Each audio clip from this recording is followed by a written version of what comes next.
The Democratic Party is not having a presidential 2024 primary debate. Why? Even celebrities are questioning this. I have one answer. Robert F. Kennedy Jr.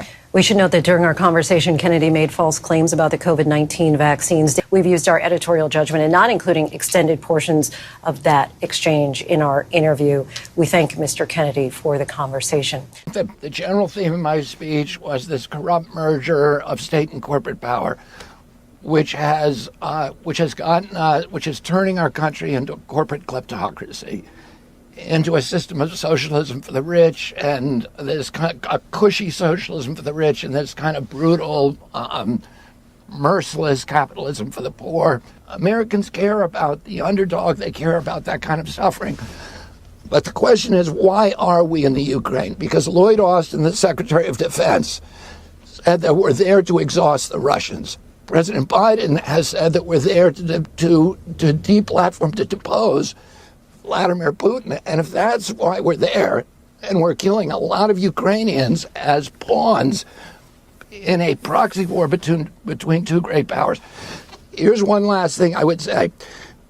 Nobody talks about this. There's 14,000 Ukrainian civilians who have died, but 300,000 troops. The Russians are killing Ukrainians at a 7-to-1 to 8-to-1 ratio.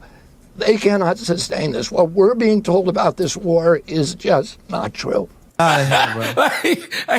Democrats are goofies, bro. Look how goofy y'all are. Y'all really judge Trump and people who like Trump when you got this motherfucker running again? You want to hear it? What did he say?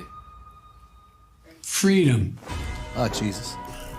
personal freedom, is fundamental to who we are as Americans. There's nothing more important, nothing more sacred. That's been the work of my first term, to fight for our democracy, Americans in shambles. I don't give a fuck what he said. Red or blue issue.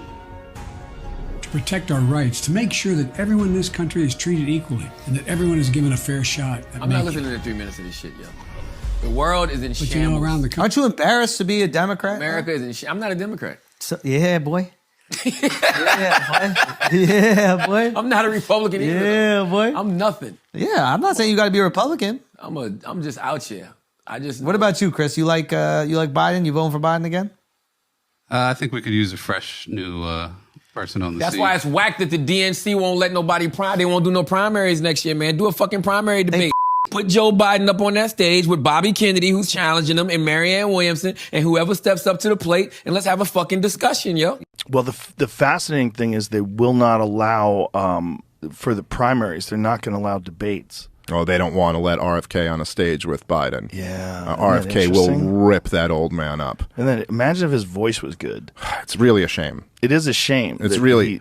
The job is really a speaking tour. Yeah. And it's a real issue that he has issues speaking, but he did have surgery recently, and it's better than it was before. Is it better? Yeah.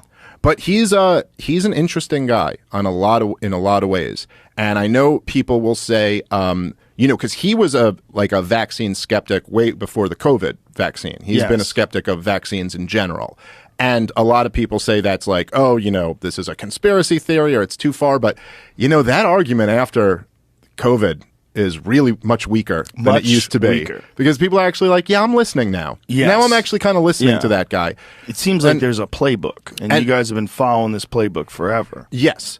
And I got his speech, his announcement speech last week. He spoke for over an hour, and I mean, it was really fantastic. I don't agree with everything the guy says, but the major theme of his speech was that there is this unholy alliance of big business and big government, and they're working together to screw over the American people.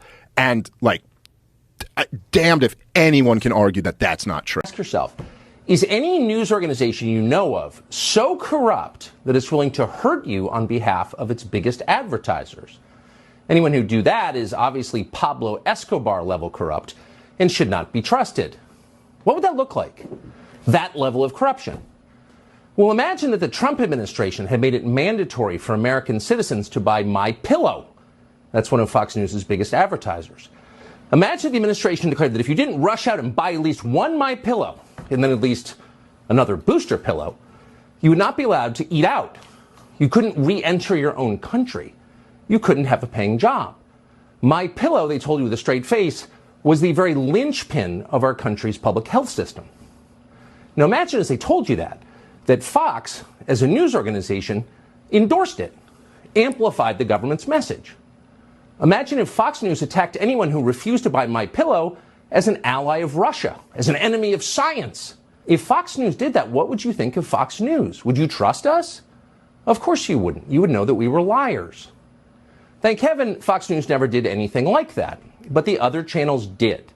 The other channels took hundreds of millions of dollars from big pharma companies, and then they shilled for their sketchy products on the air.